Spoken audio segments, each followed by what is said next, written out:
그래서 요즘 뭐 정치하는 분들이 입만 열면 소통이라는 말을 참 많이 하죠. 그게 좀 말이 좀 어려운데 말이 통하자 그 얘기죠. 나라도 마찬가지예요. 요즘 일본 사람들이 독도는 장인의 땅이라고 그러는데 이 말이 안 통하는 거야. 말이 안 통하는 거야. 예. 그래서 말이 안 통하면 집안도 붕괴되고, 말이 안 통하면 사회도 붕괴되고, 말이 안 통하면 국가들끼리도 전쟁을 하게 돼 있어요. 인간이라는 인류 역사상 인간에게 말처럼 중요한 건 없는 것 같아요. 또 이 말 한마디에 참 우리는 행복하기도 하고 불행하기도 합니다. 말 한마디에. 근데 이 또 말귀를 못 알아듣는 사람도 너무 많아. 아까도 말씀드렸지만 우리 생태마을에 전화해갖고 많은 분들이 그렇습니다. 거기 생태마을이죠? 네, 생태마을입니다. 생태 팔어요. 이런 분들 너무 많아요. 생태 팔아요. 그래서 우리는 생태 파는 데가 아닙니다. 그러면 그쪽에서 뭐라고 그러냐면은 황태만 취급하세요. 그래요. 황태만 취급하세요. 그래서 우리는 생태 파는 데도 아니고 황태 파는 데도 아니고 천주교 피정집입니다. 그러면은 저쪽에서 뭐라고 그러냐면은 피족에만 취급하신다고요? 말귀 못 알아듣는 경우 참 많은 것 같아요. 그래서 서로 갈등이 생겨요. 똑같은 말을 듣고도 완전히 다르게 알아듣는 경우도 너무너무 많아요. 제가 이번 8월 달에 호주에 강의를 갔어요. 시드니하고 멜버른에. 시드니 이제 강의가 끝나고 신부님이 블루 마운틴이라는 산을 구경을 시켜주겠대요. 그래서 이제 그 인꼬 부부 두 분이 운전을 하고 신부님하고 나하고 이제 블루 마운틴을 굉장히 멀더라고요. 블루 마운틴을 다녀서 오는데 거리가 또 공사를 해갖고 차도 막히고 이래갖고 형제가 운전을 쭉 하고 있는데 돌아오는 길에 형제가 막 졸더라고요. 근데 이 자매가 부부는 참 느낌이 딱 나는 조는지 몰랐는데 그 자매가 여보 지금 당신 졸리지? 그러니까 나 지금 깜빡 졸았어 그러더라고요. 그냥 호주에서 그냥 예. 그러더니 아내가 여보 내가 운전할 테니까 당신 오늘 너무 많이 운전했으니까 뒤에서 좀 자. 그러고 난 다음에 조금 잠 깨면 다시 당신이 운전하면 돼. 근데 이 자매가 사실은 좀 관절염이 있었어요. 그래갖고 손이 막 이렇게 퉁그러졌더라고요. 그러니까 다리도 아프고 막 아프니까 이 남편은 자기가 아무리 졸려도 아내 운전시키기가 싫으니까 자기가 운전을 한 거죠. 근데 이제 이 자매가 이제 운전대를 잡았는데 뒤에서 형제님이 막 코를 골고 주무시더라고요. 자매님하고 나하고 이제 두런두런 이런 얘기 저런 얘기 하고 그러는데 이제 해가 뉘엿뉘엿 졌어요. 근데 그날따라 보름달이 뜬 거야. 달이 너무 예쁘게 뜨더라고요. 달이 탁 떴는데 그때 이제 형제가 잠에서 깬 거예요. 근데 이 자매가 나하고 이제 대화를 하는 거 아니에요. 근데 신부님 참 달이 참 그랬단 말이야. 달이 참 그랬어요. 달이 참. 달이 참 그랬는데 그때 형제가 깬 거예요. 그래서 형제가 딱 한마디 하더라고요. 경상도 사람인데 와 절이나 그러더라고요. 나는 그 자매가 달이 참 그랬을 때 달이 참 예쁘다는 말을 할 판이구나. 근데 그 형제는 딱 깼을 때 달이 참 그랬을 때 자기 부인 다리가 아픈 줄 알고 관절염이 있으니까 와 철이나 똑같은 말도 완전히 자기식으로 생각하면요 완전히 다르게 들어요. 이렇게 완전히 다르게 들음으로 해서 오해되는 일들이 너무 많아요. 그래서 수많은 갈등들이 일어나죠. 잘못 알아들어서. 자긴 그렇게 알아들었다 이거죠. 또 말 한마디에 사람 인생이 바뀌기도 해요. 말 한마디에. 그 대표적인 사람이 누구냐면 박지성 선수예요. 박지성 선수. 박지성 선수가요. 고등학교 때 참 공을 잘 찼대요. 근데 이 박지성 선수의 특징은 뭐냐면은 90분 내내 뛰어다니는 거 쉬지 않고. 그런데 그 박지성 선수의 가치를 아무도 몰랐어요. 그래갖고 프로팀에서도 박지성 선수를 스카우트해가지 않았고 대학교에서도 박지성 선수를 스카우트해가지 않았어요. 그래갖고 박지성 선수는 너무 공을 차고 싶었는데 이때 명지대학 감독님이 박지성 선수의 가치를 알아봐요. 그래갖고 딱 뽑으려고 그러니까 이미 축구팀은 다 찬 거야. 그래서 보니까 테니스부에 한 명 티오가 남아있는 거야. 그래서 박지성 선수한테 뭐라고 그러냐면은 너 우리 대학교 테니스부로 들어와라. 공은 축구부에 와서 차고. 그래서 박지성 선수는요, 놀랍게도 축구 선수로 대학에 들어간 게 아니라 테니스 선수로 대학을 들어가요. 예, 테니스 선수로 대학을 들어가요. 근데 이 박지성 선수의 이 가치를 누가 알아보느냐면 히딩크가 알아봐요. 쭉 다니면서 너무 열심히 뛰거든. 뽑아요. 유명한 프로 선수도 아니고 대학 유명한 유망주도 아니고 박지성 뽑았을 때 히딩크가 많은 욕을 먹었다고 그래요. 맨날 후보로 뛰었죠. 그러니까 이 박지성 선수 너무 실망해갖고 락카룸에 있는데 히딩크 감독이 통역관을 데리고 와서 뭐라고 딱 1분 떠드는 거예요. 근데 또 박지성 선수가 그때는 영어를 지금은 잘하지만 못 알아듣잖아요. 그래서 통역관한테 지금 저 감독이 나한테 뭐라고 그러는 거냐? 그랬더니 통역관이 하는 말이 박지성 선수 당신은 히딩크 내가 생각하기에 당신 너무너무 훌륭한 선수가 될 자질을 갖고 있다. 앞으로는 세계적인 스타가 될 것이다.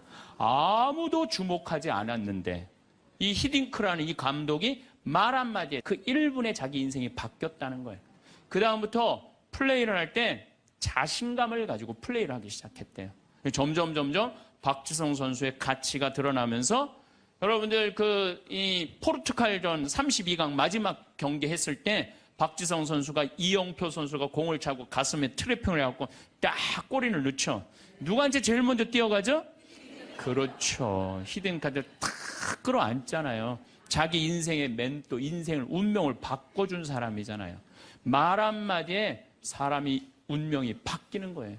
그래서 세계 최고의 맨유에 입단까지 하고 박지성 선수는 맨유가 역사가 100년이 넘는데 200회 이상 출장한 92번째 선수가 돼요. 물론 지금은 팀을 이적을 했지만은 정말 아시아인으로서의 최고의 스타가 된 거죠. 세계적인 스타가. 근데 박지성 선수가 자기 자서전에 뭐라고 그러냐면 그 히딩크 감독이 1분의 칭찬이 내 인생을 바꿔놨다고 얘기를 합니다. 그래서 우리가 말이라는 것처럼 중요한 게 없는 것 같아요. 근데 말에는 등급이 있어요. 말에는 등급이 있어요. 말에는 생명을 살리는 말씀을 하는 사람이 있어요. 말씀을. 또 좋은 열매를 맺는 말씨를 뿌리는 사람이 있어요. 또 입만 열면 상대방 기분 나쁘게 하는 말투를 던지는 사람이 있어요. 여러분들 마르틴 루터 킹 목사라고 아시죠? 이분이 유명한 연설을 해요. I have a dream이라는 유명한 연설을 해요. 근데 그 연설 중에 한 구절이 참 제 마음에 와닿는 구절이 있어요. 나는 꿈이 있습니다. 나는 사람이 피부색으로 평가받지 않고 그 사람의 인격에 의해서 평가받는 세상이 오는 그런 꿈을 꾸고 그런 꿈이 있습니다. 이런 설교를 해요. 흑인이 1960년대 투표권도 없었던 그 사람들인데 지금은 어떻게 됐어요? 미국의 오바마 대통령이 탄생을 했잖아요. 이 명연설, 이건 정말 생명을 살리는 말씀이에요. 말씀. 또 내가 천주교 신자야. 내가 사는 게 너무 힘들어. 그냥 사랑도 안 되고 사업도 안 되고 그냥 자식도 안 되고 다 안 돼. 죽어야 되겠다. 내가 이제 이렇게 사느니 차라리 죽는 게 낫다. 그래갖고 죽기 전에 그래도 내가 천주교 신자니까 마지막으로 미사 참여를 하고 죽어야 되겠다. 그래서 마지막 주일날 저녁 미사를 이제 참여를 했어. 근데 그날따라 신부님 강론 말씀이 어쩌면 내 마음을 그렇게 잘 이해를 하고 나를 위로하고 나한테 용기를 주고 나한테 희망을 심어주는 강론 말씀을 했어. 그 말씀을 듣고 마음이 바뀌었어. 성당문을 탁 열고 나갈 때 내가 왜 죽어 이 좋은 세상.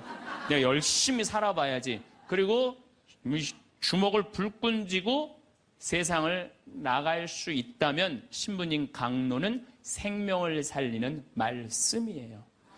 여기 있는 분들도 아마 그런 주위 분들한테 그런 생명을 살리는 말씀을 해주는 분들 많을 거예요. 좋은 말. 살과 피가 되는 그런 말씀 해주는 분들 많잖아요. 그렇죠? 이 최고급 등급이에요. 말에. 근데 두 번째는 말씨야. 말에는 씨가 있어요. 제가 3년 전에 뉴욕에 강의를 갔어요. 그런데 얼마나 많이 모였느냐면 2,000명 정도가 모여요. 2,000명. 엄청나게 많이 모였죠. 강의를 했는데 정말 교우들이 행복하게 강의를 들었어요. 근데 강의를 끝났는데 많은 사람들이 악수하고 사진 찍고 하는데 정말로 너무 예쁘게 생긴 아가씨가 원피스를 쫙 입고 날 보더니 싹 미소를 짓더니 다짜고짜 나를 탁 포옹을 하는 거예요. 이게 또 웬 여자냐.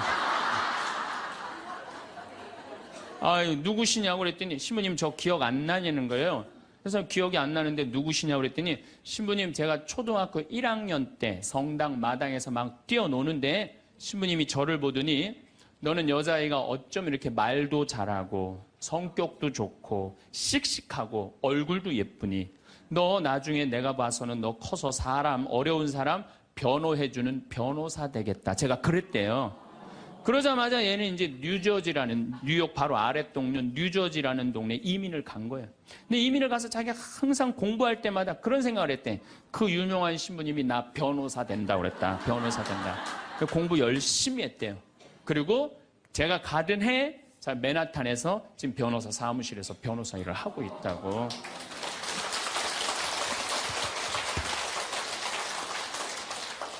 내가 무심결에 뿌린 씨인데 15년 후에 변호사라는 열매가 맺어지더라고요. 또 작년엔 제가 LA에 강의를 갔어요. LA라고 그러는 거 아니래요. LA라고 발음해야 되는데 LA라고. 네. 근데 LA에 강의를 갔는데 이번에는 더 많이 왔어요. 한 2,500명 정도가 왔어요. 강의가 끝나고 정말 수많은 분들하고 인사하고 악수하고 사진 찍고 하는데 이번엔 정말 잘생긴 남자아이야. 잘생긴 남자아이가 나한테 오더니 인사를 하는 거예요. 신부님 감사하다는 거예요. 그래서 뭐가 감사하냐고. 신부님 제가 평택 비전동 본당에 있을 때 제가 초등학교였는데 신부님 그때 내 손가락을 보더니 너는 남자의 손가락이 이렇게 섬세한 걸로 봐서 너 나중에 커서 사람 살리는 수술외과 의사가 될 것 같다. 제가 그랬대요. 그러자마자 얘는 이제 LA로 이민을 간 거예요. 그래서 공부할 때 항상 손가락을 보고 그런 생각을 했대요. 이 손이 사람을 살리는 손이 된다. 공부 열심히 했대요. 그리고 자기는 지금 UCLA 의대 수술외과 감사하다고 신부님 덕에 내가 이렇게 좋은 의사가 돼서. 그래서 좀 깜짝 놀랐어요. 난 그렇게 말했던 기억이 안 나는데 우리가 어린아이한테 무심코 뿌린 씨가요. 그게 인생을 결정짓는 경우가 참 많아요. 근데 이 말투가 있어. 애를 보고 애들이 얼마나 사랑스럽고 귀해요. 근데 애를 보고 핸대는 소리가 엄마 아빠한테 핸대는 소리가 장군감이나 이러면 얼마나 좋아. 얘 견종 많이 들겠다. 이 말투를 던지는 분들 참 많아요. 기분 나쁘게 말투 던지는 분들. 성당에도 보면은 입만 열면 기분 나쁜 말 하는 분들 계시죠? 아니 신부님이 강론 때 하느님 만나러 오는 건 축제다. 그러니까 주일날 옷 이쁘게 입고 와라. 깨끗한 옷 입고 와라. 가끔 그런 말 하잖아요.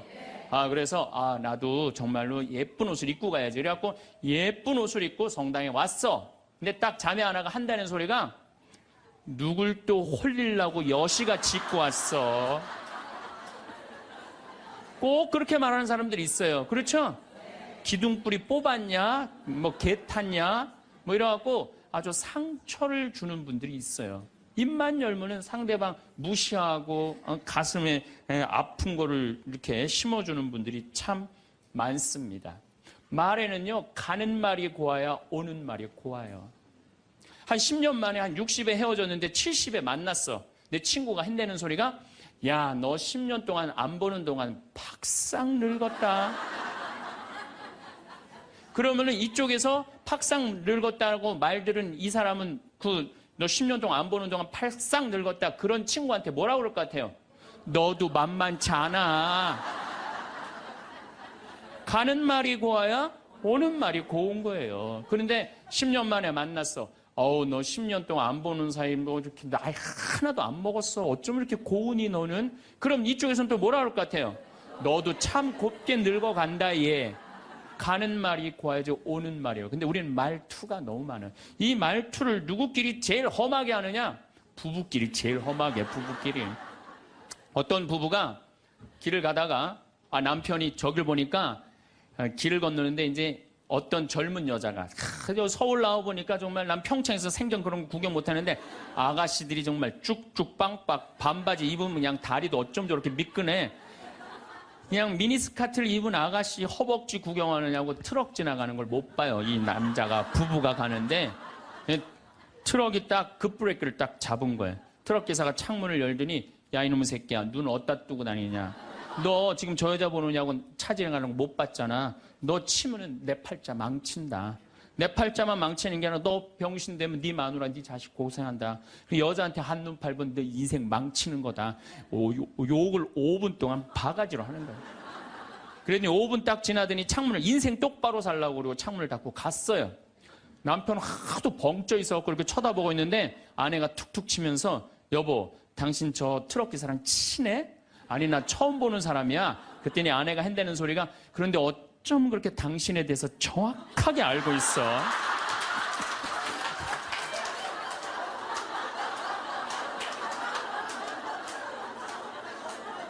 여러분들 그런 경우 많지 않아요? 남편한테 무슨 말을 하면 저 남편이 가슴 아플까? 이것만 골라서 하는 분들 많아요.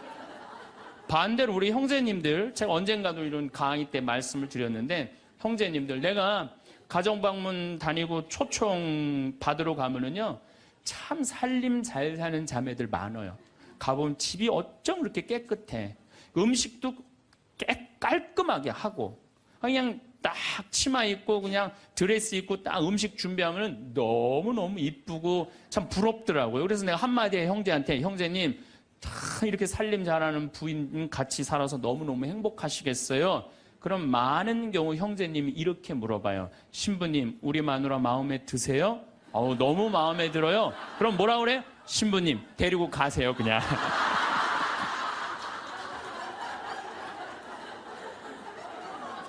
말투야. 우리 마누라 신부님 마음도 예뻐요. 이렇게 얘기하면 얼마나 좋아. 근데 부부끼리 서로 상처나는 말을 골라서 해요. 골라서. 말투죠. 여러분들 자식들한테도 어때요? 애가 공부 좀 못하면 속상하잖아요. 뭐라 그래? 내가 너 같은 거 낳고 좋다고 미역국 끓여 먹은 내가 미친년이다. 엄마인데도 어쩜 그렇게 상처되는 말을 자식한테 골라서 할 수가 있어요? 너 이게 엄마가 막 애가 따지면 이게 죽으려고 그러는 거 살려놨더니 이게 눈 똑바로 뜨고 그냥 엄마한테 덤비는 거 봐. 그때 1살 때 죽을 때 그냥 놔두는 건데 그냥. 그냥 애들 가슴에 멍을 들게 하는 분들이 많아요. 그래서 이번 강의에는 과연 나는 이 귀한 말을 가지고 생명을 살리는 말씀을 하는 사람인가? 아니면 좋은 열매를 맺는 말씨를 뿌리는 사람인가? 아니면 입만 열면은 주위 사람들 가슴에 멍을 들게 하는 말투를 던지는 사람인가? 이 이야기를 3주에 걸쳐서 이야기를 나누고 싶습니다. 자, 30만 년 전에 지구에는 두 종류의 인간이 살았어요. 하나는 네안데르탈인. 이 네안데르탈인은 독일 네안데르탈이라는 계곡에서 발견한 인간의 뼈예요. 또 하나는 호모 사피엔스.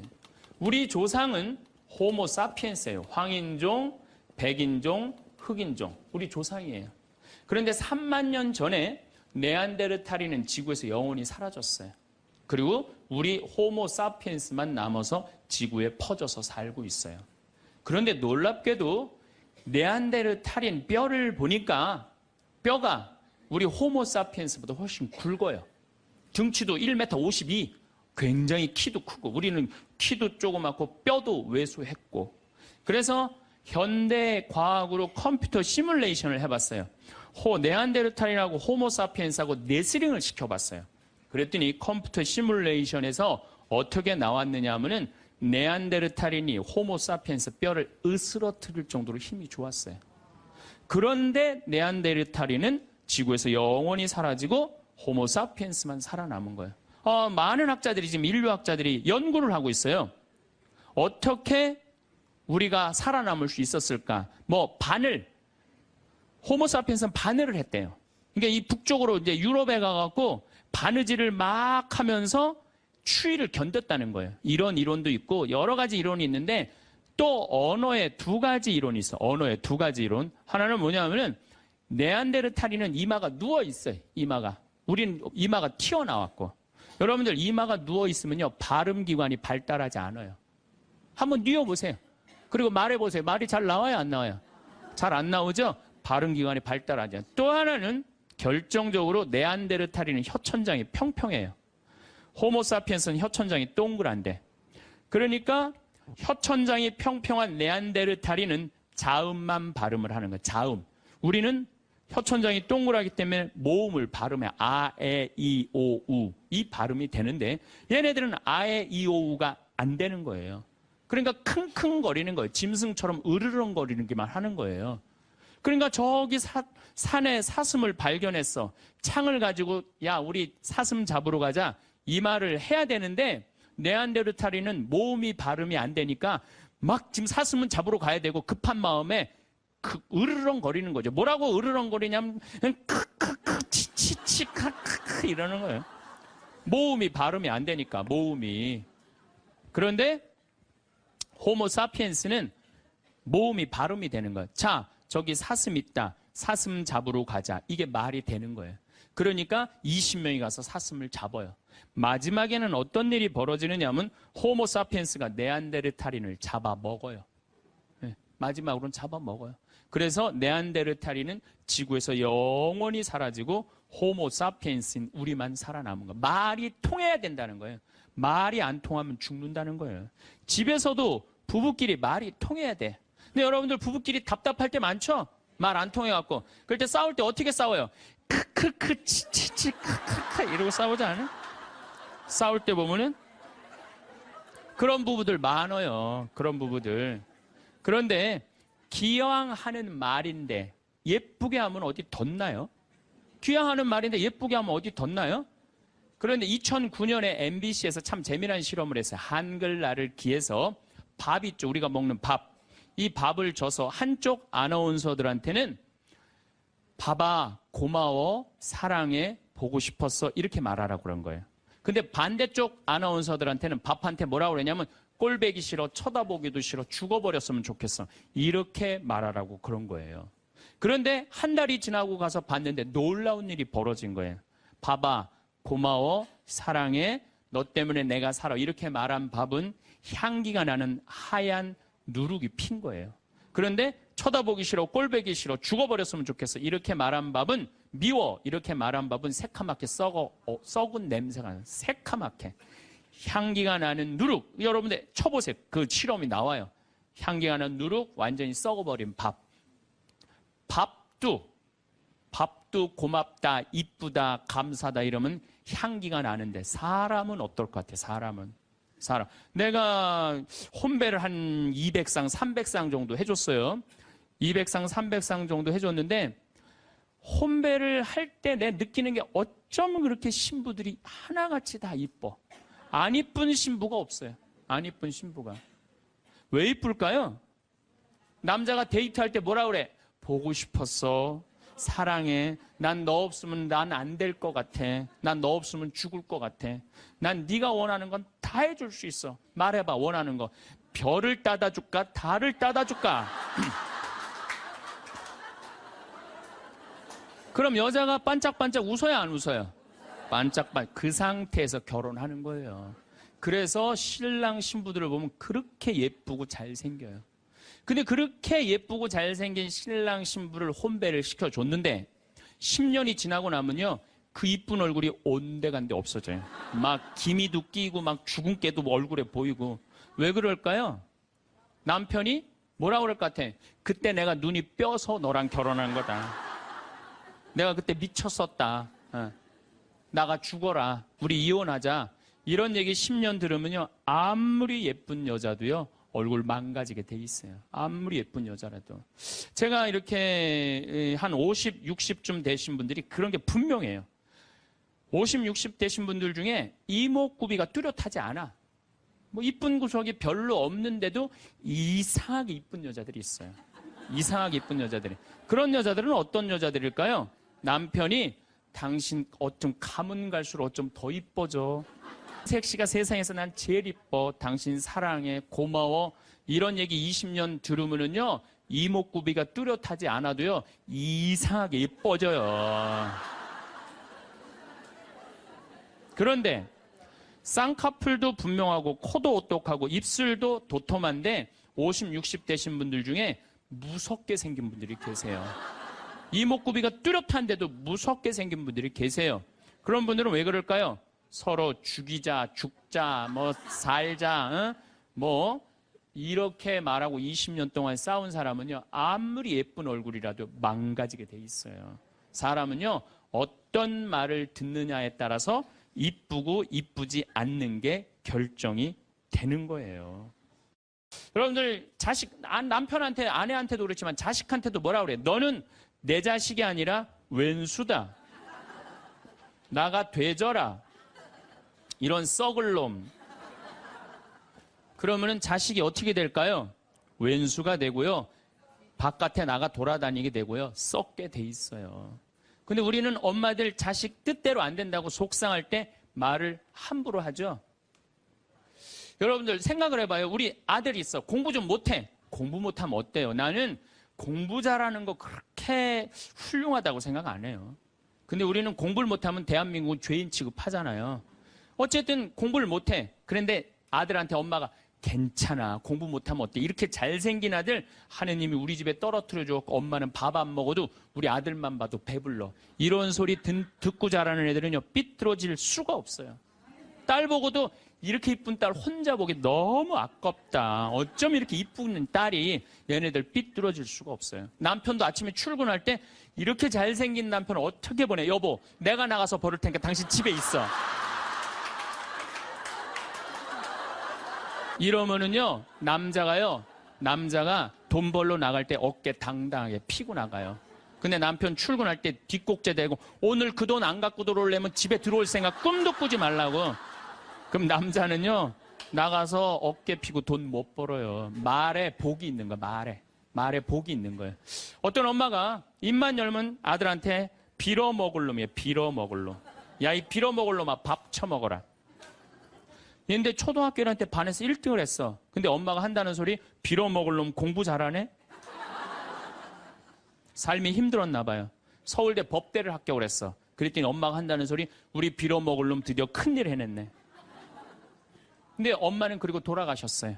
돌아가셨는데 이 아들이 사법고시를 아무리 봐도 안 되는 거예요.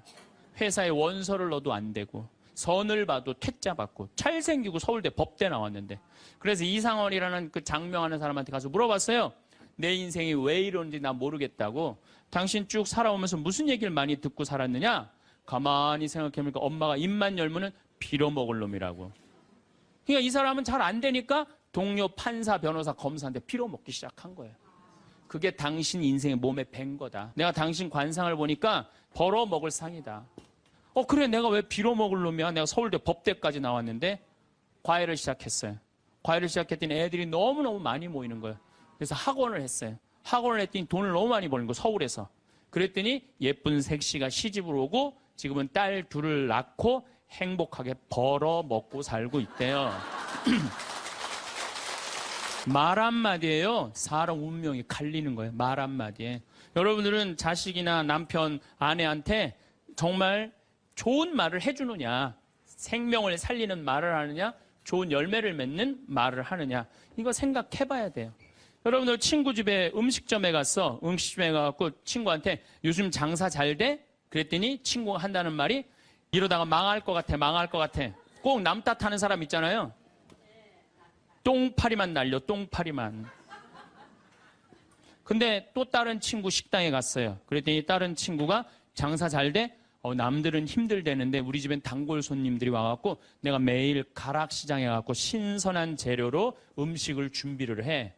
자, 다음에 친구들이, 야, 너 우리 개 모임이 있는데, 동창 모임 있는데 너 좋은 음식점 있으면은 나 안내 좀 해줘라. 그러면 여러분들 똥파리 날리는 집으로 안내할 것 같아요? 신선한 재료로 음식을 준비하는 집으로 안내할 것 같아요? 그렇죠. 말에는요, 복이 있게 돼 있어요. 제가 10년 전에 이제 강원도 평창 생태마을을 시작을 했어요. 근데 그때 사실은 주교님께서 저한테 어느 대학에 교수로 가라고 그랬어요. 근데 나는 교수보다는 평창에 가서 농사 짓고 살고 싶다. 그래서 주교님 명을 거역을 했어요. 지금 생각하면 철없었던 거였죠. 거역을 하고 내가 평창에 들어가서 이제 살기 시작했어요. 평창에 들어가서 살기 시작했는데 주교님이 반대한 거 아니에요.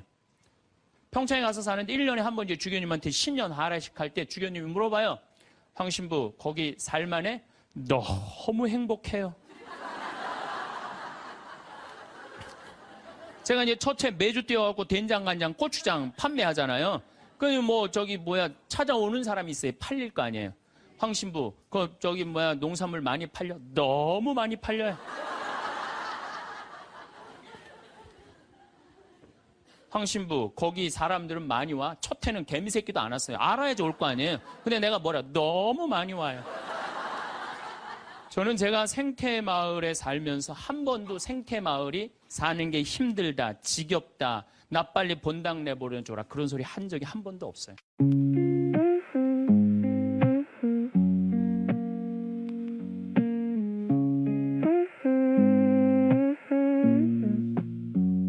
They said run faster, I was barely awake. Deadlines chasing every breath that I take. Mirror shows a face I don't recognize now. Too many voices telling me how to be proud. I learn to smile when I'm falling apart. Carry expectations heavier than my heart. Every you should echo stuck in my head. I'm wide awake but I feel half dead. If I slow down, do I disappear? If I speak up, will they even hear? I've been living someone else's dream. Now I'm asking what it means to me. I'm not your headline, not your design. I'm more than. 그리고 내가 방송에 나가서든 어디 강의 가서든 나는 평창에 사는 게 너무 행복하다. 밤하늘에 별도 예쁘고. 요즘은 또 이 물이 풍부해갖고 아침에 물 한 개가 피면요. 아침에 일어나면 기가 막혀요. 네. 내가 좋다, 아름답다는 얘기만 하니까 강의 듣는 사람들이 무슨 생각할 것 같아요? 한번 가봐야지. 한번 가봐야지. 그러니까 첫 해는 1000명 정도밖에 안 왔는데 작년에는 3만 명이 오르더니 올해는 4만 명까지 지금 왔어요. 4만 명. 사람들이 너무 많이 오는 거예요. 말이 뭐를 불러일으켜? 복을 불러일으키는 거, 복을. 근데 우리 직원들한테도 올 연초에도 회의할 때 그랬어요. 올해 느낌이 너무 좋아. 대박 터질 것 같아. 너희들 열심히 준비해. 근데 내가 우리 직원들한테 회의할 때 니네들 이렇게 하면 망한다. 니네들 똑바로 해. 망할 것 같으니까 똑바로 해. 그럼 이 직원들은요. 집에 가갖고 직장 알아봐요. 곧 망할 직장에 마음이 가겠어요? 그런데 올해 대박 터질 것 같아. 마음이요. 벌써 놓이는 거예요. 그래서 내가 우리 직원들한테 8월 말까지 예약이 2월 달에 차면 내가 니네들 유럽 기차 여행 데려갈게. 내가 그랬어요. 그랬는데 12월까지 예약이 꽉 찬 거예요. 그래갖고 오늘 이 여행 보증금 내라고 왔어요. 그래서 23명 우리 직원들 데리고 내년 유럽에 다 가요. 예.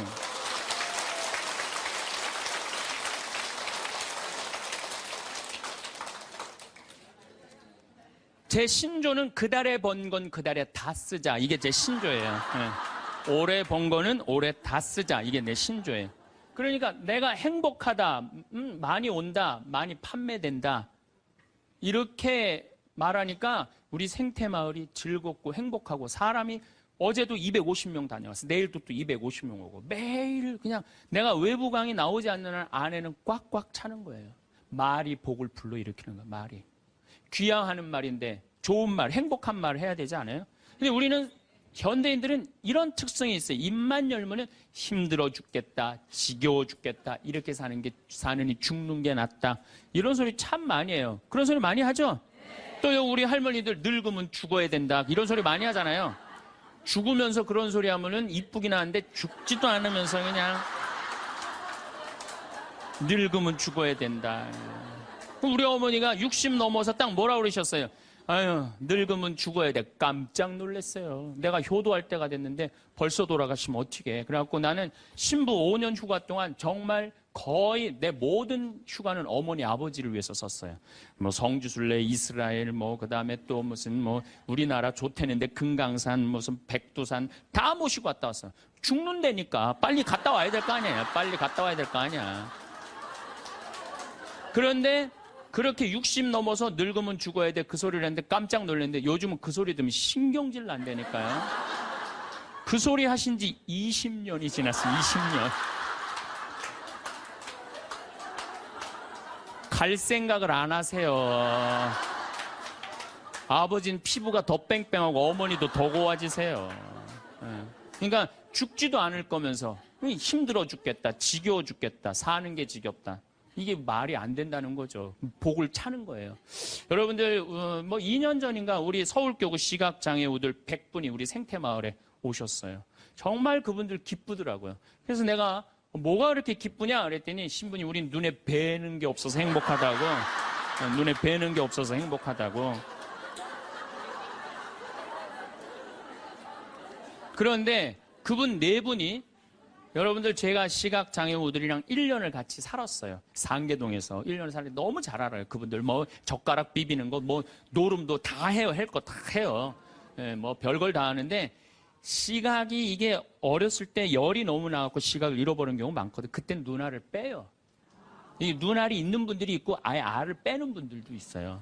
근데 이 눈알을 빼면 중증들이에요. 중증들. 눈이 있어도 흐릿하게 보이는 분들도 있어요. 근데 이 눈알을 뺀 내 형제가 우리 생태마을 그 데크, 강이 내려다보는 데크에 서서 이렇게 말하는 거예요.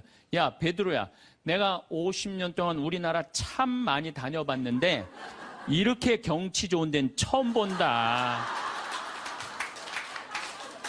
그래서 내가 물어봤어요. 아니, 이게 경치 좋은지 당신들이 어떻게 아느냐 그랬더니 신부님, 강물 소리 들리지 않느냐, 강물 소리. 새소리 들리지 않느냐 이거야. 그 다음에 느티나무 바람에 흔들리는 소리 들리지 않느냐. 또 5월 달에 오셨는데 아카시아 향기, 공기 이렇게 경치 좋은 데는 처음이라는 거예요. 얼마 전에도 우리 생태마을에 교수님인데 60에 시력을 잃기 시작해갖고 65세 완전히 시력을 잃으신 교수님이 오셨어요. 근데 그분이 나하고 밥을 먹으면서 이런 말씀을 하시더라고요. 신부님, 저도 오래간만에 새벽에 강물 소리 너무 듣기 좋은 강물 소리 들어서 3시간 동안 강물 소리에 흠뻑 젖었다는 거예요. 그리고 새벽에 새가 우는데 너무 자기 오래간만에 행복했다고. 근데 여러분들은 이 두 눈으로 온 세상을 다 보면서도 사는 게 지겨워 죽겠어. 이렇게 사느니 죽는 게 나. 눈이 아깝다 이거예요. 눈이 아깝다. 눈알 하나 갈아 끼는데 얼마 들어? 1억 들어. 1억. 2개 갈아 끼면 2억이야. 2억. 지금 난 눈 뜨고 쳐다보고 있는 분들 지금 2억 지금 깔고 있는 거예요. 지금 2억.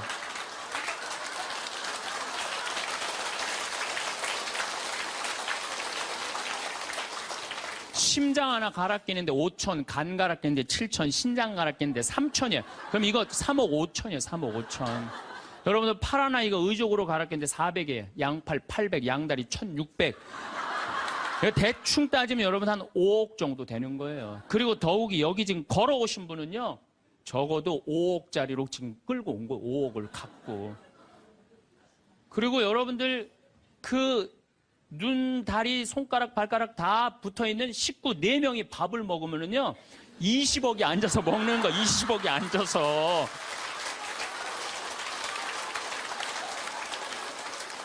아니, 20억이 앉아서 먹으면서 사는 게 지겹다, 이렇게 사는 게 죽는 게 낫다. 하느님이 주신 축복을 날리는 거예요, 날리는 거예요. 밥 먹을 때 재산이 없으면 어때요? 출세 안 하면 어때요?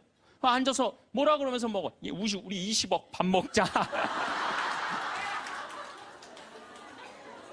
얼마나 행복해. 여러분들이 사는 게 괴로운 게 뭐냐 하면은, 욕심이 너무 많아서 그래. 그래서 입에서 나오는 게 지겹고 불만만 나오는 거야. 사는 게 힘들면은 좋은 소리가 안 나오잖아요. 욕심이 많으면 사는 게 힘들어져요. 사는 게 힘들어서 욕심이 생기는 게 아니라 욕심이 많아서 사는 게 힘들어집니다. 여러분들 욕심만 안 피면요 우리 인생 괴롭지 않아요. 그러니까 괴로운 사람들은 입만 열면 힘들다 그래. 여러분들 가수 윤한기 씨 알죠? 이 윤한기 씨가 사실은 아버지가 미 8군에 노래하던 분이에요. 어머니는 무용수였어요. 그런데 아버지가 마약을 하시다가 나중에 폐결핵으로 돌아가세요. 어머니는 무용수 따라다니는데 허리가 잘못돼갖고 또 돌아가세요. 천하에 누구만 남느냐면 윤복희, 윤한기 둘만 남는 거예요. 부모는 일찍 돌아가시고. 그렇게 윤한기 씨 자서전을 읽어보면 너무 배가 고파갖고 해병대 지원해서 갔다는 거 아니에요. 그렇게 힘들고 고통스러웠던 윤한기 씨는 행복하지 않았어요. 행복하지 않았던 윤한기 씨는 노래를 불러도 행복한 노래 안 불렀어요. 내가 왜 이럴까 오지 않을 사람을 어디선가 웃으면서 와줄 것만 같은데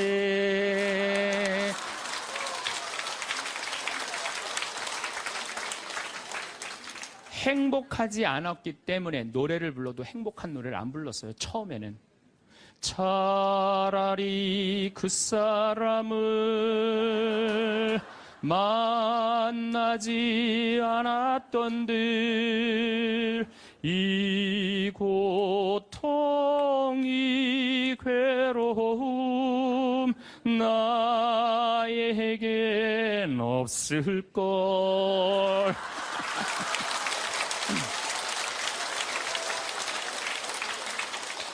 행복하지 않았기 때문에 노래도 행복한 노래가 안 나왔던 거죠.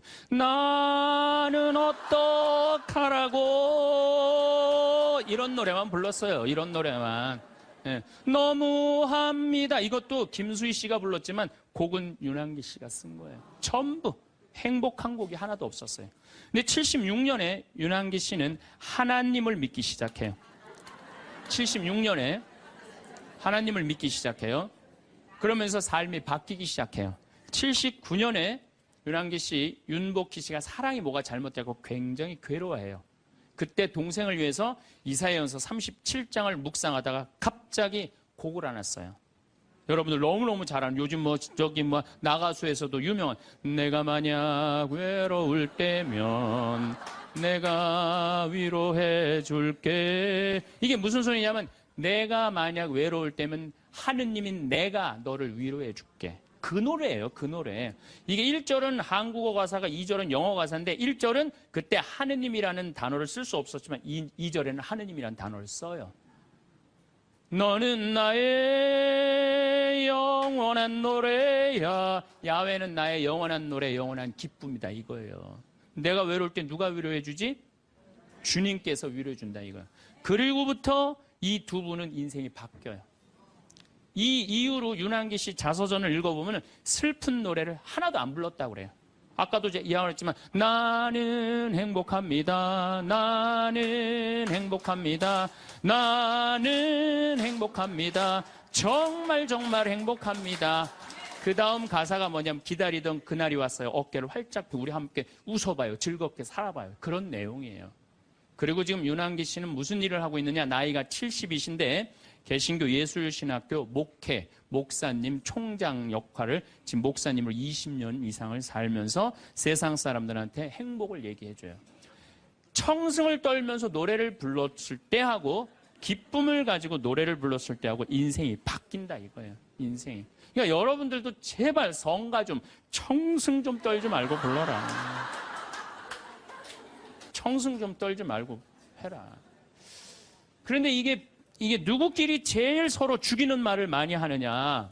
복을 이제 서로 빌어줘야 되는데, 복을 빌어줘야 되는데, 누구끼리 제일 많이 아픈 말을 하느냐면, 부부끼리 제일 많이 아픈 얘기를 많이 해요. 근데 참, 나도 남자지만은 여자 참 이해하기 힘든 존재예요. 여자 이상하고 요상하고 괴상하고 아주 복잡하고. 나만 그런 줄 알았더니, 스티븐스 호킹스 박사라고 있어요. 스티븐스 호킹스 박사. 이 사람이 나이가 71인데 작년에 뭐라고 그랬냐면은 자기는 140억 년 전에 우주에서 벌어진 일도 다 아는데 자기는 아직도 여자의 95%를 이해를 못 하겠다고 그래요. 아니 그 유명한 사람도 95%를 이해를 못 하겠다고 그러는데 나는 더 모르죠. 네. 여자를 이해하지 못하니까 여자한테 폭력을 쓰는 거예요. 제가 신학교 1학년 때 주일학교 중고등학교 아이들을 데리고 한 20명 정도를 데리고 200명 정도를 데리고 여름 캠프를 갔어요. 우리 때는 4박 5일 가고 그랬어요. 섬강이라는 데를 갔는데 애들이 이제 수요일 날 이제 세 번째 날 전부 이제 강에 들어가는 프로그램이야. 근데 여선생 하나가 고개를 꼬고 안 들어가는 거예요.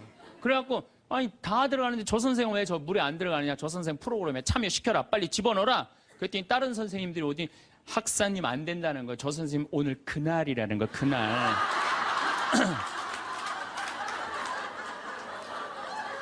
근데 내가 신학교 1학년이 그날이 뭔지 어떻게 알아요? 그래서 내가 물어봤어요. 그날이 뭔데? 아, 학사님 오늘 저 선생님 그날이라 안 된다니. 오늘 물에 들어가는 날 지금 그날이 뭔데? 그랬더니 어떤 지혜로운 엄마 선생님이 나를 한 군데로 데려가더니, 학사님, 여자는 한 달에 한 번 매직이 있다는 거예요. 그래서 내가 매직이 뭔데요? 근데 그 엄마 선생님 정말 지혜로웠던 것 같아요. 그 엄마 선생님이 학사님, 이 여자는 한 달에 한 번 생리를 하는데 그때 피가 나오기 때문에 물에 들어가면 안 된다는 거예요. 나는 그거 처음 알은 거예요. 처음 알은 거 그때. 그러니까 내가 여자에 대해서 모르니까 여자한테 뭐를 하느냐 하면 폭력을 쓰는 거예요. 폭력을. 근데 이런 일들이 집안에서 수도 없이 일어나요. 남자는 여자를 이해하지 못해서 폭력을 쓰고 여자는 남자를 이해하지 못해서 폭력을 쓰고, 그래서 서로 답답하다고 싸울 때 보면 크크크 치치치 크크크 이러고 싸워요. 말이 안 통한다고. 그러니까 여자에 대한 생물학적 특징을 알아야 되고 남자에 대한 생물학적 특징을 알아야 되는데 그거에 대해서 서로 모르는 거예요. 근데 이제는 알아야 돼요. 왜 알아야 되느냐 하면은 옛날에는 남자하고 여자하고 20살에 결혼해갖고 50살에 죽었어요. 남자, 여자. 20살에 결혼해갖고 애 한 10 낳다 보면요, 애 낳다가 죽어요. 남자는 애 키우다 죽어요. 갈등이 있을 수가 없어요. 부부라고 그러지만은 한 집에 살지도 않아. 안사람, 바깥사람, 그러고 그냥 사는 거예요. 근데 요즘은 안 죽어. 100살까지. 남자, 여자가 50살서부터 100살까지 서로 이해도 못하면서 한 집에서 50년을 사는 거예요. 서로를 이해를 못하면서. 그러니까 말이 어떤 말이 나와? 상대방한테 가슴에 멍을 들게 하는 말이 나오는 거예요. 멍이 들게 하는 말을. 그래서 다음 시간에는 과연 우리 남자, 여자가 도대체 어떤 특징을 갖고 있기 때문에 서로 크크크 치치치 크크크 하고 싸우는지, 왜 남자, 여자가 서로 으르렁거리면서 잡아먹을 듯이 싸우는지 그 이야기를 다음 시간에 하도록 하겠습니다. 감사합니다.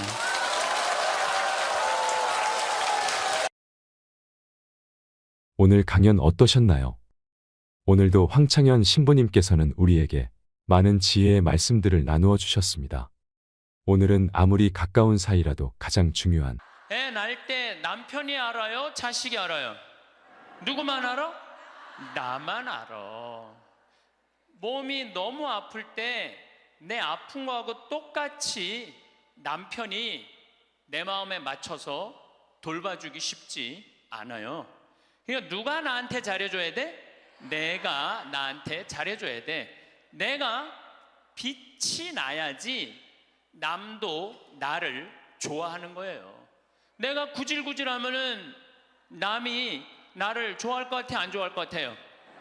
네, 그래서 저는 이렇게 강의 올 때, 오늘 같은 경우 뭐 1,500명도 넘는 이것도 명동 대성당에 강의할 때 꼭 올라오기 전에 거울을 봐요. 머리는 잘 정리됐는지. 그리고 제일 중요한 거는 바지의 자꾸는 올라갔는지. 네, 이거 제일 중요하게 여겨요. 만약에 내가 바지의 자꾸가 내려가잖아요? 그럼 여러분들은 눈은 여기 와 있고 생각은 딴 데가 있는 거예요. 딴 데.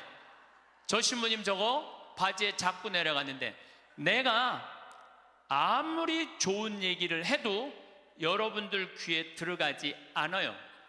무슨 얘기냐면 남 앞에 나설 때 나 자신을 점검하는 일은 참으로 중요한 일이에요. 여러분들도 오늘 나오실 때 거울 한번 보셨어요? 안 보셨어요?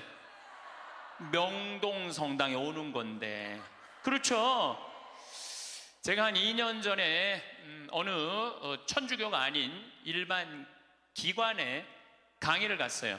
근데 거기는 저를 초청하고 싶어서 2년 동안 섭외를 하다가 내가 2년 만에 시간이 돼서 그 기관에 갔어요. 갔는데 딱 나를 맞이하는 분을 보면서 정말로 나를 정말로 애타게 기다렸구나, 한눈에 알아보겠더라고요. 왜 한눈에 딱 알아봤느냐 하면은 얼굴에 화장을 어마어마하게 했어. 얼굴에 이 마스카라를 얼마나 말아 올렸는지 눈이 막 뒤집어지려고 그래. 예, 눈이 볼에 얼마나 예쁜 그 저기 막 색깔을 칠했는지. 근데 이분이 루즈도 굉장히 짙게 발랐어요. 루즈도. 그런데 루즈를 굉장히 두껍게 발랐는데 바빴는지 루즈가 입술에서 선에서 벗어나갖고 살짝 올라왔어. 2시간이었는데 1시 반에 거기 가서 커피를 30분 동안 마시는데 30분 동안 무슨 얘기를 했는지 하나도 기억이 안 나요. 뭐만 기억에 남냐면 이것만 기억에 남네요. 이것만. 루즈 올라간 것만 기억에 나는 거예요. 2년이 지난 지금도 그분을 생각하면 아무 생각이 안 나. 뭐만 생각나냐면 이것만 생각이 나. 이것만. 그분이 굉장히 그날은 그 지역 기관장들 초청 강의 날이었어요. 그렇게 중요한 날에 나설 때 화장을 하고 난 다음에 거울을 한 번만 점검을 했다면 나한테 이 느낌을 주지 않았을 텐데. 근데 더 슬픈 건 뭐였느냐 하면 그 사무실에 직원이 8명이 있었어요. 8명이 있었는데 아침부터 그걸 봤을 거예요. 근데 아무도 얘기해 주지 않은 거예요. 선생님, 지금 루즈가 선에 벗어났어, 입술에서. 그러니까 화장실에 가서 화장 좀 고치세요 라고 말을 해줬다면 이분은 그 창피를 당하지 않았을 거예요. 우리는 인생을 살아가면서 내가 내 자신을 점검하는 일도 중요하지만 내가 나를 점검할 수 없다면 누가 나를 점검해 줘야 되냐면 친구가 나를 점검해 줘야 돼요. 그래서 여러분들 인생에는요, 친구가 참으로 중요해요. 친구, 나를 점검해 줄 수 있는 친구. 내가 지금 제대로 살고 있나? 제대로 살고 있지 않는가? 옆에서 혼내주고 충고해 줄 친구가 필요하다는 거예요. 저는 신부로 살면서 뭐 좋은 신부들이 많죠. 내 멘토가 3명이 있어요. 첫 번째 멘토 신부는 나보다 3살 나이가 많은 신부예요. 이분은 우리 수원 교구에 사회복지를 꽤 오래 하신 분이에요. 항상 장애자들하고 사시는 분이에요. 근데 이분하고 얘기를 하면은 굉장히 영성적이에요. 정말로 신비가들, 영성가들 이야기를 이렇게 해줄 때 이 신부님을 만나서 하룻밤 자면서 얘기를 하면은 하루 피정하는 기분이에요. 근데 하루는 평창 우리 생태마을에 하룻밤 저하고 이야기를 나누려고 오셨어요. 근데 갑자기 내 옷장을 딱 열어보시더니 제가 강의를 많이 하니까 양복이 많잖아요. 또 내가 한 번은 이렇게 양복이 이렇게 긴 거 이렇게 입고 방송에 나갔더니 할머니들이 신부님 저 긴 양복 입는다고 양복을 맞춰서 보내준 양복도 많아. 평창까지. 그러니까 양복이 한 10몇 벌이 있었어요. 근데 그 신부님이 이런 이야기를 저한테 하시더라고요. 황 신부, 아무리 강의하는 신부지만 양복이 너무 많은 거 아니야? 예수님은 한 벌만 입고 다니라고 그랬는데, 근데 실질적으로 그분은 양복이 2벌밖에 없으세요. 내가 그때 얼마나 창피했는지 몰랐어요. 얼마나 내 자신이 부끄러웠는지 몰라요. 그래서 그 양복 다 정리해갖고 여기 주고 저기 주고 양복을 줄였어요. 그러니까 무슨 얘기냐면은 나를 혼내줄 수 있는 신부가 중요한 거예요. 한 2주 전에 저한테 무슨 일이 있었느냐면 어떤 자매님이, 평창이 굉장히 춥거든요. 기본적으로 영하 10도에서 15도가 내려가요. 산속이니까. 그러니까 신부님 추우니까 이거 옷 하나 신부님 거 샀다고 밤에. 근데 딱 입었는데 옷이 따뜻하게 느낌이 좋더라고요. 근데 신부님 뭐 택인지 그거 띄시면 안 된다고, 혹시 수리받을 일이 있으면 그게 필요하니까 신부님도 휙 버리지 마시라고. 그래서 이제 집에 와갖고 그걸 띄고 딱 가격표를 딱 봤는데 165만 원짜리야. 어쩐지 좋더라고. 그런데 그걸 보고 누구 생각이 났느냐면 우리 베드로 신부 생각이 났어요.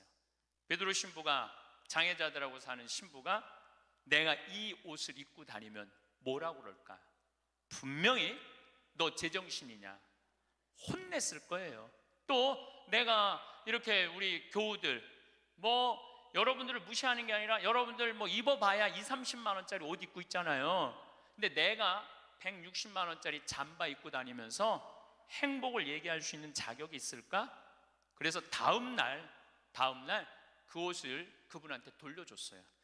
내가 고민을 어마어마하게 했어요.